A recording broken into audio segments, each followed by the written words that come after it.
10 মাস doctor Mohammad Yunus সরকারের দায়িত্ব নিয়ে আছে, জি। 11টা সফর করেছে, একটি বাদে সব তার প্রাইভেট সফর। অথচ রাষ্ট্রীয় কোষাগারের পয়সা দিয়ে সে সফর করছে, ব্রিটেনে গেছে। ব্রিটেনের প্রধানমন্ত্রী আগের দিন পর্যন্ত আপনার পার্লামেন্টে বক্তব্য দিয়েছে, সে তার কাজে ব্যস্ত। এখন সে কানাডায়, অথচ সরকার থেকে বলা হয়েছে তার সাথে কথা হবে ইত্যাদি ইত্যাদি। তো সুতরাং ওনার এই সফর ব্যর্থ হবে না সফল হবে উনি ভালো বুঝবেন। আমরা আলোচনাটা করতে পারি যে এই সফরের সময় যেহেতু ব্রিটেনে বিএনপির ভারপ্রাপ্ত চেয়ারম্যান ব্রিটেনে আছেন, সেখানে ইউনূসের ইচ্ছায় এবং বেগম খালেদা জিয়ার মধ্যস্থতায় এই আপনার বৈঠকটা হবে বলে মনে হচ্ছে। 13 তারিখে সকালের দিকে 9টা 10টার দিকে আমি আমি বৈঠকটা এই হবে। বিষয়ে অবশ্যই আসবো। সাংবাদিক ইমে আজিজ, আমি এই বিষয়ে অবশ্যই আসবো। তার আগে তিনি মানে আমাদের প্রধান উপদেষ্টা চ্যাথাম হাউসের ব্রিটেনের যে ঐতিহ্যবাহী থিঙ্ক ট্যাঙ্ক প্রতিষ্ঠান, সেখানে যে বক্তব্য দিলেন, প্রশ্নোত্তর পর্বে অংশ নিলেন।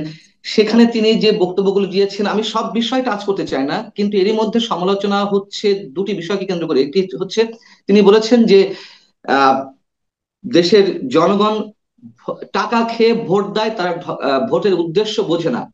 আমি যদি প্রথমেই এই বিষয়ে আপনার মন্তব্য জানতে চাই। আমরা জানি যে কিছু অংশ মানুষ, একটা শ্রেণীর মানুষ টাকা খেয়ে ভোট দেন। সেটি সব কত ভাগ? 5 ভাগ, 10 ভাগ, তার তো বেশি নয়। আপনি, আমি বা আমাদের মতো সাধারণ মানুষ তারা টাকা খেয়ে ভোট দেন, মানে এই কথার মধ্য দিয়ে তিনি কি ভোটকে নিরুৎসাহিত করলেন? দেশের মানুষকে চরমভাবে অপমানিত করলেন, পুরো জনগোষ্ঠীকে। না দেখেন, এই জন্যই বলা হয় তিনি এনজিও করেন, তিনি রাষ্ট্র চালানোর যোগ্য নন। দেশকে বিদেশে গিয়ে যে জনগণকে মেলাইন করে, জনগণ এ দেশের মালিক। সেই জনগণকে যদি চাঁদা খেয়েও থাকে, জনগণ যদি ইলেকশনের সময় পয়সা নিয়েও থাকে, তিনি তো এটা বলতে পারেন না। আমরা তো বলি না, তিনি তো এই দেশটাকে ব্যবসায়িক কেন্দ্র বলেছেন করেছেন। তিনি গ্রামীণ ব্যাংকের 666 কোটি টাকা যদি সুদ মকুব করে থাকেন, গ্রামীণ ফোনে 4,000 কোটি টাকা মাফ করে থাকেন, জনগণ কেন খাবে না? জনগণ, উনি জনগণ যারা মালিক, তারা পয়সা খাইলে কয় পয়সা খাবে? 5,000, 10,000, 1,000, 500, 200? উনি তো হাজার হাজার কোটি টাকা খাচ্ছেন। আহ, তো সুতরাং উনি যে বিদেশে এই কথাগুলি বলেন, স্বাভাবিকভাবে কিন্তু এইগুলো প্রশ্ন আসে।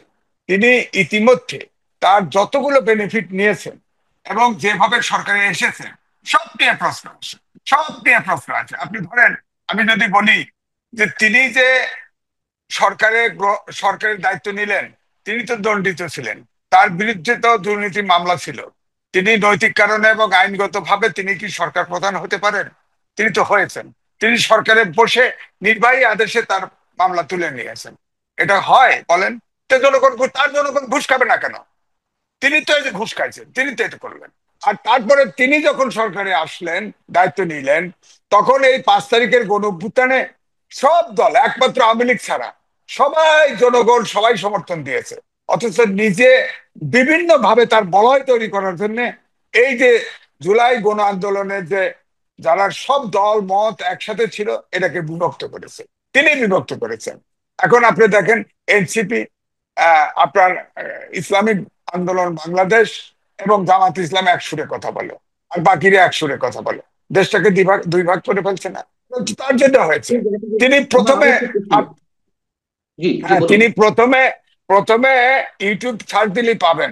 তিনি ইউটিউবে হাত নাড়া নাড়া ঘাড় নাড়া নাড়া বলছিলেন যে রাজনৈতিক দলগুলো যতটুকুতে সংস্কার একমত হয়, ততটুকু নিয়েই নির্বাচনে যাব, না হলেও নির্বাচনে যাব। হ্যাঁ, বলছে যে এরপরে ওয়েবসাইটে দিয়ে দেব, কে একমত হয়েছে কে একমত না হয়েছে জনগণ জানবে। তো ওনার তো প্রতিশ্রুতি প্রথমেই আছে যে নির্বাচনে যাওয়া। উনি নির্বাচন নিয়ে কেন টালবাহানা করেন? উদ্দেশ্য কি? আবার জনগণ দিয়ে আগে, এখন বন্ধ হয়েছে যে পিছন দিয়ে হাঁটায়। তিনি তো পেয়ারম্যান, পাক্কা পেয়ারম্যান, লোক সেট করে রাখে, হেঁটে গেলেই বলে আজীবন থাকেন, 5 বছর থাকেন, এগুলি বলে। এখন আবার বন্ধ হয়েছে। তো এখন যেটা আলোচনা বৈঠকে, লন্ডনে বৈঠকে তিনিই কিন্তু এটা তিনি প্রস্তাব করেছেন, তিনি বৈঠক করবেন। এখন ওখানে যা বৈঠক কি করবেন জানি না। যে ব্রিটেনে গেছে, ব্রিটেনের প্রধানমন্ত্রীর সাথে তার অ্যাপয়েন্টমেন্ট, প্রধানমন্ত্রীর খবর নাই। প্রেস সেক্রেটারি মিথ্যা কথা বলতেছে, সে এখন কানাডায় আছে। তো এখন এখন কি টিউলিপের সাথে টিউলিপ চিঠি দিছে, বলে এটা প্রেস সেক্রেটারিতে বলাইছে, এটা আইনি বিষয়, আইনি ভাবেই মোকাবেলা এটা দেখা হবে। তো এখন আপনার এখন কাছে ডক্টর, সেই ভোটের ভোটের উদ্দেশ্য থেকে প্রশ্ন তাহলে, তিনি তো দেশের মানুষের উপরে নির্ভর করছেন না। ভোটের জায়গাটিতে তিনি যেভাবে প্রশ্নবিদ্ধ করলেন যে মানুষ ভোট টাকা খেয়ে ভোট দেয়, এই জন্য এই সংস্কার টংস্কার ইত্যাদি ইত্যাদি, এর সাথে আরো যে কথাটি বলেছেন যে পুরো বাংলাদেশ দুর্নীতিতে নিমজ্জিত, প্রতিটি সেক্টর নিমজ্জিত দুর্নীতিতে। আমরা জানি অবশ্যই দুর্নীতি রয়েছে, বড় অঙ্কের টাকা পাচার হয়েছে গত আওয়ামী শাসনের সময়, অস্বীকার করার কিছু নেই, কিন্তু প্রত্যেকটা মানুষ দুর্নীতিগ্রস্ত। আপনার এটি মনে হয় তিনি যে মন্তব্য করেছেন চ্যাথাম হাউসে? না, দেখেন, মানসিক ভাবে জনগণ দুর্নীতিগ্রস্ত হতে পারে, কিন্তু আমার তো ধারণা ছিল ডক্টর মোহাম্মদ ইউনূস অন্তত পক্ষে সৎ আছে। এখন উনি রাষ্ট্র ক্ষমতার দায়িত্ব নেওয়ার ফলে দেখি যে ওনার পারিষদ, অন্তর্বর্তীকালীন সরকারের এপিএস পিএস, আমি বাংলাদেশ ব্যাংকের গভর্নরকে বহুত প্রশংসা করেছি। এই গভর্নর মেয়েও তো এখন 100 কোটি টাকার ফ্ল্যাটের মালিক দুবাইতে। তা আপনি যাবেন কোথায়? ফেসিবাদী শুধুমাত্র সরকার যা। গভর্নর উত্তর দিয়েছেন যে তার মেয়ে জামাই ব্যবসায়ী, তারা দীর্ঘদিন ধরে দুবাই থাকেন, তারা এটি করতে পারেন, অস্বাভাবিক কিছু না। এটি গভর্নরের অ্যান্সার, মানে এই বিষয়ে। হতে পারে, হতে পারে তার মেয়ের দামে ব্যবসা করেন, ঘাটতি ছিল উনি পূরণ করে দিয়েছেন, আর সময় ফ্ল্যাট করতে পারেন না। এখন উনি জি। গভর্নর হওয়ার পর ফ্ল্যাট কিনতে পারলো, আগে পারলো না, পরে পারলো না, এগুলি কয়ে লাভ নেই। উপদেষ্টার দুইটা উপদেষ্টার আপনার এপিএস টাকা মারছে না ছাত্রদের। ডক্টর মোহাম্মদ ইউনূস তো পুরো জেনারেশন গ্যাপ করে দিছে, প্রত্যেকটা মিনিস্ট্রিতে প্রত্যেকটা কমিশনে ছাত্র বসায় দিছে, এবং সবাই দুর্নীতিগ্রস্ত। তো আমার তো মনে হয় ফেসিবাদ আর এই সরকারের ভিতরে কোনো পার্থক্য নাই। তাদের অ্যাকশন গুলো ঠিক ফেসিবাদের মতো, দুর্নীতিও ঠিক ফেসিবাদের মতো। সেই সাথে মব কালচার, একটা বাহিনী তৈরি করছে ছাত্র দিয়ে, যেখানে সবাই মাইক, এখন অবশ্য মব একটু কমেছে, কারণ বিএনপি যখন তারুণ্যের সমাবেশ গুলো করেছে এবং মবের ব্যাপারে যখন হুঁশিয়ারি উচ্চারিত হয়েছে, আহ, সেনাপ্রধান থেকেও তো বলা হয়েছে full stop, no mob culture বলেছে, তো এখন মব কালচার বন্ধ হয়েছে। সুতরাং আমি বলবো যে এই পরিস্থিতি তৈরি করার জন্য ডক্টর মোহাম্মদ ইউনূস এককভাবে দায়ী, এককভাবে দায়ী, এবং তিনি এইটাকে এই মৃত। লন্ডন লন্ডন সফরটাকে বলা হচ্ছিল সরকারি সফর। আমাদের জি না, ভারপ্রাপ্ত পররাষ্ট্র উপদেষ্টা বলছিলেন যে যদি সরকারি সফর হয়েই থাকে তাহলে সে দেশের সরকার প্রধান বা রাষ্ট্রপ্রধানের সঙ্গে বৈঠক করার বিষয়গুলো কেন পূর্ব নির্ধারিত ছিল না? কেন আপনি যদি বলছিলেন তার প্রেস সচিব মিস্টার শফিকুল আলম এইভাবে লুকোচুরি করলেন? খোদ কিয়ার স্টারমার লন্ডনে অবস্থান করছে নিজ দেশে, বলা হচ্ছে যে না কানাডায় গেছেন ইত্যাদি ইত্যাদি।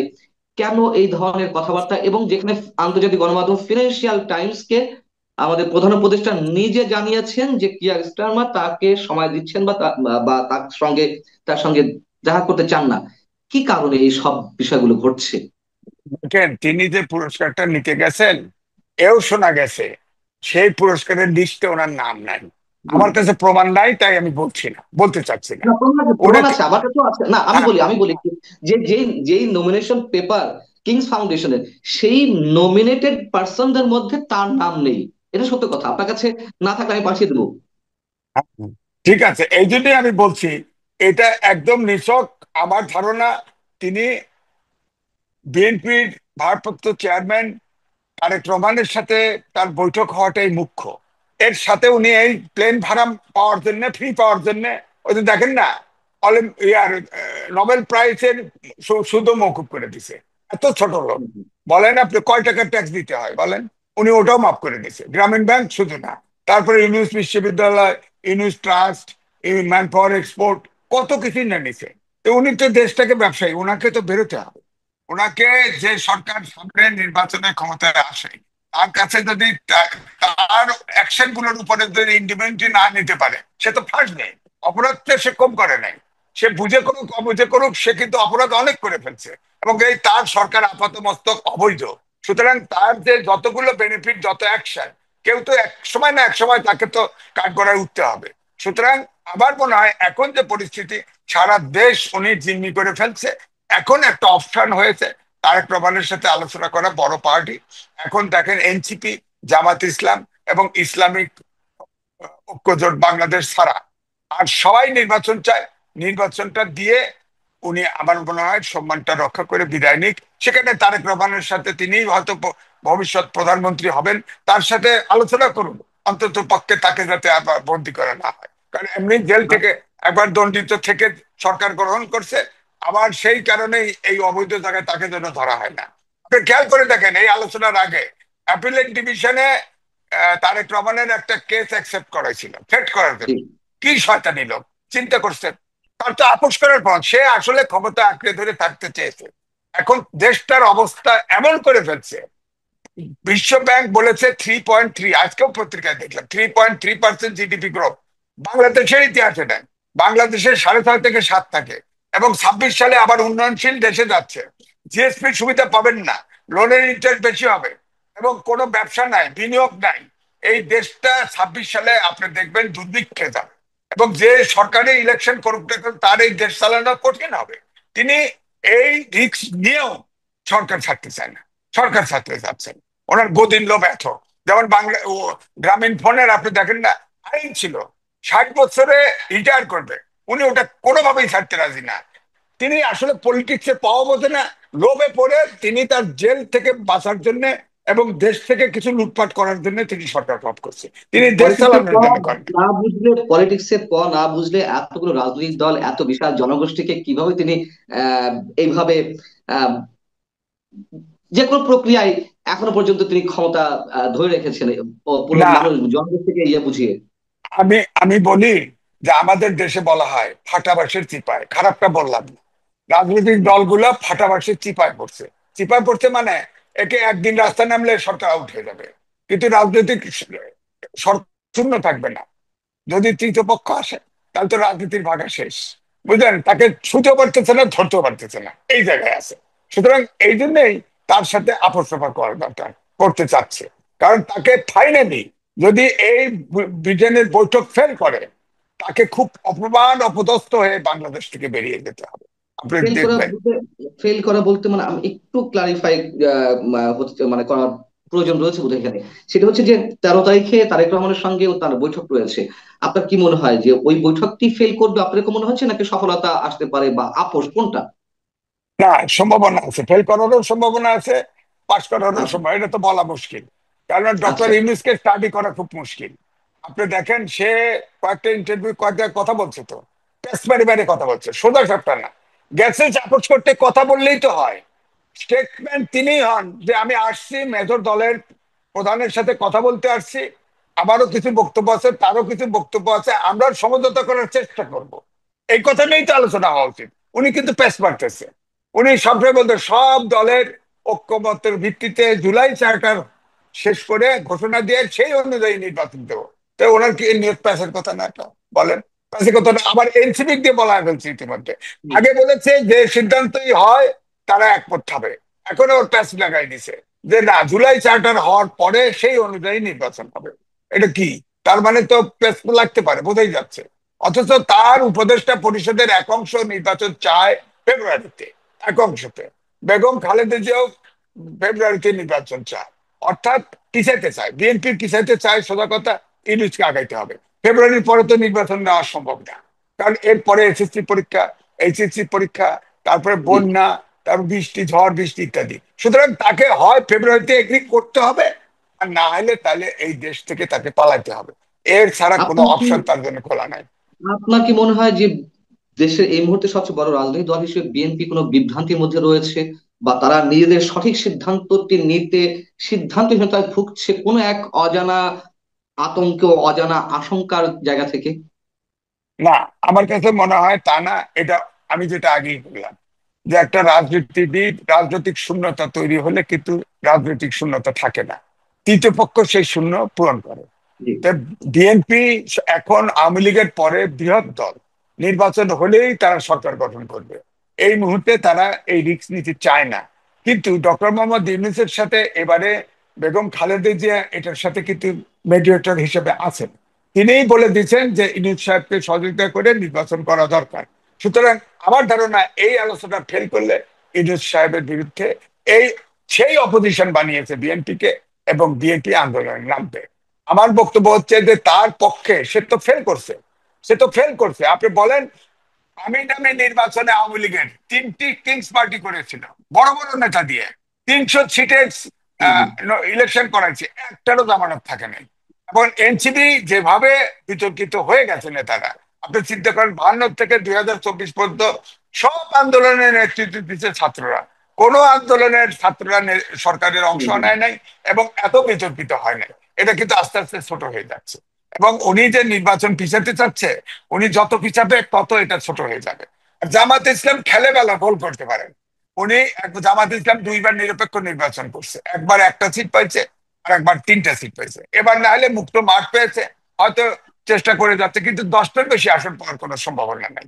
কারণ হচ্ছে পার্লামেন্টারি পার্টি সিস্টেমে জানেই তো, যে সিট তো তাদের ভোট তো বেশি পেতে হবে সিটে। এই জন্য তারা আবার আনুপাতিক হারে নির্বাচন, যাতে করে অনুপাতে যে ভোট পায় সেই ভোটে যাতে পার্লামেন্টের সিট পায়, নানান কৌশল। কারো কারোর আগে মধ্যে এরকম একটা পারসেপশন তৈরি হয়েছে, তিনি আপনি যে কথাগুলো বলছেন ঠিক ওই জায়গা থেকে নাকি আলোচনা করতে চান তারেক রহমানের সঙ্গে আসন সমঝোতার ভিত্তিতে। আসলে এই গুঞ্জনগুলো কি আপনার কাছে বিশ্বাসযোগ্য মনে হয়? না, গুঞ্জন একদম অবিশ্বাস মনে হয় না। কারণ ডক্টর ইউনূস তার নিজের স্বার্থে যে কোনো রকম আপোষ করতে পারে। তার ফ্রি এক্সিট তার দরকার। যে যে অপকর্মগুলো করে ফেলেছে এই দেশে, সে কিন্তু অনেক জায়গায় বন্দী আছে। এটা আমি কিছু উল্লেখ করলাম, এছাড়াও আছে। আবার এই সরকারের মধ্যে আপনার 17 জন তার সহযোগী আছে, সব প্রবাসী এবং বিদেশি। তিনি নিজেও আমেরিকান নাগরিক, নিজেও। আমি তো বলি এটা বর্গী, ব্রিটিশ আমলের বর্গী আছে না, এই বর্গী। এরা দেশে বিপদ হলে সব প্লেনে উঠে যাবে। প্লেন তো যে সরকারে আসবে সাথে সাথে তো প্লেন বন্ধ করে দিতে হবে বাংলাদেশে ওঠানামা, আপনি তাহলে তো বলছেন এগুলো সব বর্তমান কেটে অন্তর্বর্তী পড়বে। সরকার বর্গীদের মতো ভূমিকা পালন করছে? তাই তো সব লুট করতেছে তো, ছাত্র সহ সব লুট করতেছে তো, বলেন না। একটা লোক সৎ আছে, দুই একটা ছাড়া সব তো তাদের। হে না, আচ্ছা বলেন তো, একটা উপদেষ্টার এপিএস যদি টাকা খায়, চুরি করে, সে মন্ত্রী জানবে না? যদি বলে যে আমি জানি না, তাহলে সে অযোগ্য, লাথি মারে বের করে দেওয়া উচিত। আর না হলে তাকে ভাগ দিয়েই করতেছে। দুইটার একটা, এপিএস পার্সোনাল পিয়ন, সে কিন্তু পিএস কিন্তু সরকারের ব্যুরোক্রেট থাকে, এপিএস কিন্তু তার নিজস্ব চয়েসের বাইরে থেকে নেওয়া। সে ঘুষ খাচ্ছে, তিনি জানবেন না? আর যদি না জানেন তাহলে তো অনযোগ্য। আর আর জানলে তিনি অংশ পেয়েছেন, সোজা কথা। আর ছাত্রদের সম্পর্কে, অনেক ছাত্রদের, এই নারী কয়েকজন ছাড়া নারীদের সম্পর্কেও কথা উঠেছে দু একজনের, যে তারাও এখন নাকি টাকা পয়সা কামায়। তো এই এই জেনারেশন শেষ করে দিচ্ছে বিজ্ঞানের যুগে। কোন একটাবার বলেন মাস্টার প্রফেসর ইউনুস একটা দিন কোন শব্দ উচ্চারণ করছে, বাবারা তোমরা লেখাপড়াও করো, দেশও চালাও? করেন, একটাবার করেন। বলছে? একবার কোনো কথা অর্থাৎ এই বলেন। জাতি ধ্বংস হলে তার কিচ্ছু আসে যায় না। সারা পৃথিবীতে তার দেশ, সারা পৃথিবী তার সাথে, তার এই সারা পৃথিবীর এই 54,000 বর্গ মাইল ধ্বংস হয়ে গেলে তার কিছু আসে যায় না। সে যতই বলুক না কেন, সে এই দেশে জন্মগ্রহণ করেছিল বটে, তিনি এখন এই দেশের না, তার সারা বিশ্ব বিচরণ ক্ষেত্র, এবং সে আমেরিকান নাগরিক। সুতরাং তার এই দেশের, আপনার এবং আমার যে মমত্ববোধ আছে, এই দেশের প্রতি তার সেই মমত্ববোধ নাই। যদি থাকতো তাহলে এত ব্যক্তিগত বেনিফিট সে নিতে পারতো না। আমরা শেষ করবো সাংবাদিক আজকে যে আমার এই মুহূর্তে প্রশ্ন হচ্ছে, চ্যাথাম হাউসে তিনি যখন কথা বলছিলেন, মডারেটরের প্রশ্ন ছিল যে আইএমএফ এর সিদ্ধান্ত অনুযায়ী আপনি দেশের মানুষের উপরে, অতিরিক্ত মানুষের উপর কর বসিয়েছেন, এটা আপনি পারেন কিনা। তিনি উত্তরে বললেন যে আমার প্রতি সারা পৃথিবীর সমর্থন আছে। মানে কি প্রশ্নের কি উত্তর? তিনি বললেন ইউএসএ, জাতিসংঘ, লন্ডন বা ব্রিটেন সবার সমর্থন আছে, কিন্তু সেই ব্রিটেনের খোদ প্রধানমন্ত্রী তার সঙ্গে সাক্ষাৎ করলেন না। এটার কারণ কি হতে পারে আপনার কাছে কি মনে হয়? আমি পুরোপুরি হতাশ। তিনি যখন 6 তলা হেঁটে উঠায় বিচার করে শেখ হাসিনা, তাহলে ধর টুক করে পদ্মার থেকে ফেলে দিতে চায়। হ্যাঁ, আবার সে সুদখোর ঘুষখোর বলে। আমি তার পক্ষে 3টে লেখালেখি ছিলাম, এবং আমরা তখন অনেক কেউ কথা কথা বলেছি, বলে। আপনার বলুন। জি, আমি আমরা তার অনেক কথা পক্ষেও, বলেছি। হ্যাঁ, পক্ষে টকশো করতে গিয়ে মনে মনে ভেবেছি যে এই জায়গা তার করা ঠিক হয় না, এটা করে। তারপরেও জাতীয় সম্পদ হিসেবে তার পক্ষে কথা বলেছি। এবং প্রথম দিকে ধারণা ছিল তিনি সরকারের দায়িত্ব পেলে সারা বিশ্ব হুমড়ি খেয়ে পড়বে দেশকে সাহায্য করার জন্য। আপনি বলেন তো, এ পর্যন্ত একটি পয়সা দেশে সাহায্য আসছে? আইএমএফ এর লোন আমাদের নিতে ফ্যাসিস্ট সরকারও বার্গেনিং করেছে, চিন্তা করেন। তার শর্ত মানে নাই, 3টে কিস্তি দিয়ে কিস্তি শুরু করতে পারে নাই। এই সরকার আইএমএফ এর সব শর্ত মেনে কিস্তি নিয়েছে, কারণ তার টাকার উৎস নাই, কেউ তাকে টাকা দিচ্ছে না। ওই মিষ্টি কথা, ইউনুস সাহেব নোবেল প্রাইজ পাইছে, সে তো বক্তৃতায় ভালো, মানুষকে হিপনোটাইজ করতে পারে, তাকে সব আশ্বস্ত করে। আরে বৈঠক হলে পাঠাবে, আপনার সাথেও বৈঠক হলে আপনার কিছু কইলে তো আমি কবো হ্যাঁ ভাই, বন্ধু হিসেবে পড়বো। ওরকম, ওর তো বন্ধু, বন্ধু এসে সব বলে। আপনি বলেন তো দেখি, এখানে ঘটা করে তার পরিচিত লোক ডেকে ডেকে এনে বিজনেস কনফারেন্স করলো, 3,100 কোটি টাকার হুম, অ্যাসুরেন্স হুম। পাইল, বিনিয়োগ হবে, একটি পয়সা আসছে? আমি একটু ওই উত্তরটা চাচ্ছিলাম যে ইউকে প্রাইম মিনিস্টার কেন রিফিউজ করলেন, তাকে তার সঙ্গে কেন বৈঠকে রাজি হলেন না, তাকে একেবারে প্রত্যাখ্যান করলেন মানে প্রধান উপদেষ্টাকে। আমার ধারণা হচ্ছে যে, ধরেন, ইউনূস সাহেব পড়ন্ত বেলা, ব্রিটিশ এরা জানে, তারা কিন্তু পরাশক্তির অংশ। তারা তারপরে কোন সরকারি, তার তো ব্রিটিশ প্রধানমন্ত্রী দাওয়াতের তো ওনারা জানবেন। হ্যাঁ, ওনার কি টাকা পড়ছে, ওনার কাজ উনি করছে। দ্বিতীয়ত, ইউনূস সাহেবকে সরকার, একটা সরকারের প্রধান উপদেষ্টা হিসেবে, অর্থাৎ রাষ্ট্র সরকার প্রধান হিসেবে তিনি এখন খৈস না। তাকে গুরুত্ব দেওয়ার কোনো তার প্রয়োজন নেই। এটা বোঝা, আবার কবিদের টাকা দাও। হ্যাঁ, এই জন্য অ্যাভয়েড করে চলে গেছে, কানাডা চলে গেছে, তারা পাত্তাও দেয়নি। হ্যাঁ, এটা মূল কথা হলো তার পাত্তা দেয়নি। সরকারি সম্বোধনে ব্ল্যাকমেইল করতে গেছে, সে ব্ল্যাকমেইলে হাত ইয়ে হয় না। তাদের সাথে শ্বশুরের জায়গা খোলা থাকলেই খাতির থাকে। আর বাংলাদেশ থেকে নেবার কিছু নাই কেউ, কারণ বাংলাদেশ তো ভিক্ষার মতো এখন ঝুলি, সেই আগের মতো ঝুলি নিয়ে তো দাঁড়াইছে এই সরকার, কেউ তো দিচ্ছে না। কথা বললে তো ভদ্রতার ক্ষেত্রে সবাই বলে আপনার সব সহযোগিতা, সব হুম, হুম। সংস্কারের সহযোগিতা করবো, বলেন না। একটা উদাহরণ দেন, কোনো সাহায্য পেয়েছে কিনা? কোনো সাহায্য পায়নি, অথচ বাংলাদেশ থেকে উনি নিচ্ছে। আমি শেষ করতে চাই, একেবারে শেষ কোশ্চেন, এক লাইনে উত্তরটা দিয়ে মানে আপনার কাছ থেকে নিয়ে শেষ করব। লন্ডন সফরের যত বিতর্কিত ঘটনা ঘটলো গত 3 দিনে, আর একজন সম্ভবত আছেন, এবং একটা রাষ্ট্রপ্রধান বা সরকার প্রধান অন্য দেশে গিয়ে সে দেশের সরকার প্রধানের সাক্ষাৎ চেয়ে পাচ্ছেন না, এবং আরো অন্যান্য যে বিতর্কিত, এইগুলো মিলিয়ে আর কোনো দৃষ্টান্ত কি বাংলাদেশে আর কোনো সরকার প্রধান বা রাষ্ট্রপ্রধানের ক্ষেত্রে আছে আপনার অভিজ্ঞতায়? আমি জানি, আমার তো মনে হয় ফেসিস্ট সরকারও নিয়ে অ্যাপয়েন্টমেন্ট করে ফেলে গেছে। কোন সরকার ফরমাল অ্যাপয়েন্টমেন্ট করা ছাড়া কেউ বিদেশে গেছে আমি মনে নেই। উনি গেছে বক্তৃতা দেওয়ার জন্য, গিয়ে ফাঁসে গেছে, একটা মন্ত্রী দেখা করছে। আবার উনি ওখানে যায়, ওনার লোকজন তো ধাওয়া খাইছে। হ্যাঁ, আপনার প্রেসিডেন্ট দৌড়া ফেলাইছে, দেখছেন তো, অডিও ভিডিও এখানে পাওয়া যাচ্ছে তো। সুতরাং উনি অপমান ছাড়া ব্রিটেনে গিয়ে কিছু আনতে পারছেন না। এই জন্য বলছি যে উনি তারেক রহমানের সাথে যা বৈঠক করবে, সেখানে হুম, হুম। তিনি আর সরকার চালাতে পারছেন না। সরকার দেউলিয়া, সরকার ফেল স্টেটের দিকে যাবে। উনি দয়া করে জাতিকে মাফ করে দিন, এত অযোগ্য লোক ভাবি নাই। উনি জাতিকে মাফ করে দিক, উনি সময় ক্ষমতার থেকে একটা নির্বাচন দিয়ে উনি সরে পড়ুন। এছাড়া ওনার প্রয়োজন আর নেই। ব্রিটেনে যা কিছু ঘটলো, সেখানকার পলিটিক্স অনেকটা এই সফরের সঙ্গে জড়িয়ে গেছে, কেয়ার স্টারমারের যে ভূমিকা এবং প্রেস সচিবের যে ভূমিকা, সবকিছু মিলিয়ে এই যে একটা হযবরল অবস্থা এই সফরকে কেন্দ্র করে, সেটি এই আহ, যে বৈঠক হতে যাচ্ছে তারেক রহমানের সঙ্গে, সেই বৈঠকের আলোচনায় কোনো প্রভাব বিস্তার করবে কিনা, তারেক রহমানকে নতুন করে ভাবতে কোনো কিছু বাধ্য করবে কিনা এই ঘটনাগুলো? না, কারণ হচ্ছে এটা হলো লোকাল ইস্যু। যে হুম, বৈঠকটা তারেক রহমানের সাথে ডক্টর মোহাম্মদ ইউনূসের হবে, এটা কিন্তু লোকাল ইস্যু। আচ্ছা। আমাদের জাতি এখন নির্বাচন চায়। ওই জায়গায় যদি আর ক্ষমতা ধরে রাখার মতো প্যাচ না লাগায়, তাহলে সমাধান হবে। আর প্যাচ লাগাইলেই সমাধান হবে না, এবং বিএনপি আন্দোলনে যেতে বাধ্য হবে, এবং তাকে অবশ্যই পালাইতে হবে। তাছাড়া কোনো কথা, সে আমেরিকান সিটিজেন, প্লেনে উঠে পড়বে, তাছাড়া কোনো অনেক রাস্তা নেই। ধন্যবাদ। এই, অনেক ধন্যবাদ সাংবাদিক ইমা আজিজ, আপনাকে আমাদেরকে সময় দেওয়ার জন্য। দর্শক, শেষ করছি, প্রধান উপদেষ্টা এখনো নিশ্চয়ই একদিন লন্ডনে অবস্থান করবেন, এবং সবার দৃষ্টি তারেক রহমানের সঙ্গে যে বৈঠক অনুষ্ঠিত হতে যাচ্ছে তার দিকে। সাংবাদিক ইমা আজিজ যা বললেন, ফোরকাস্ট করার চেষ্টা করলেন, আমাদেরও ধারণা সম্ভবত আহ খুব আশাজনক কিংবা চমকপ্রদ কিছু পাবো আমরা আশা করতে চাই, তবে বাস্তবতা হয়তো ভিন্ন বার্তা দিচ্ছে। ভালো থাকুন সবাই। আল্লাহ হাফিজ।